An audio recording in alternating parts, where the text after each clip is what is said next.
Hello, and thank you for watching our video abstract for our paper recently published in PALMS, Video Intervention to Increase Decedent Tissue Donation by Next of Kin. My name is Jonathan Cush. I'm at the Charlton College of Business at UMass Dartmouth, and my co-author is Sridhar Tayer at the Tepper School of Business at Carnegie Mellon University.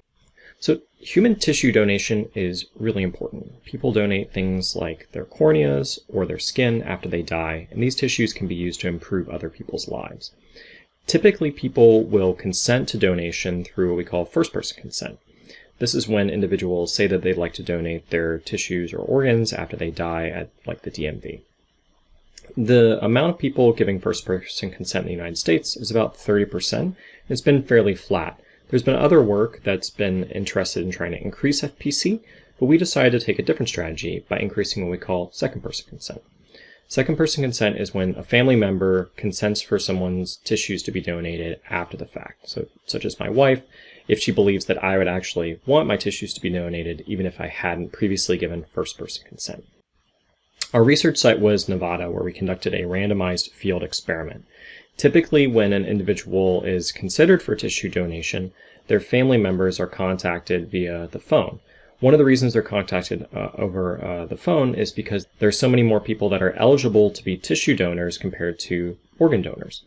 In our one-year period, there were 1,800 individuals who were considered to be tissue donors. A typical phone call that an individual would receive, they're providing information about the value of tissue donation, and they're asked if they'd like to consent. If an individual didn't give a firm yes or no for their family member to be a tissue donor, they were offered a video. 230 people were provided a video link in our case. The video that they received was randomly determined to be either the interview video or an informational video. The interview video was conducted by interviewing individuals from Nevada who had been impacted by tissue donation, either as donors or as receivers. We thought that this would be a video that would potentially spark identity with the people who are in the same situation of making a donation decision. We also paired that with an informational video that was produced by the U.S. government that provides general information about tissue and organ donation.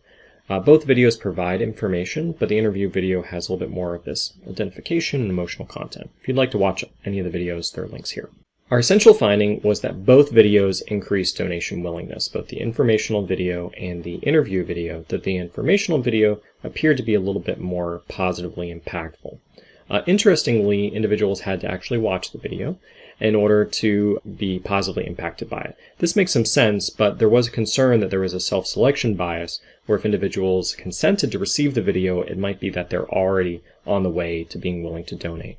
In our case, if we look at the yellow bar of didn't watch, that bar is at the same level as those who received the video but didn't click it or that weren't sent it. We also had conducted a randomized online replication where we could ask people questions about what they found impactful about the videos.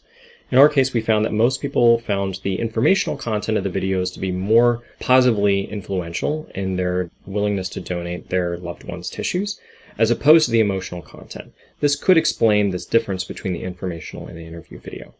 Our overall conclusion is that providing an informational video like the one that we used, which was freely available and could be easily inserted into the phone call that the organ procurement organizations use, would be a positive way of increasing donation willingness and potentially increasing the availability of tissues throughout the United States.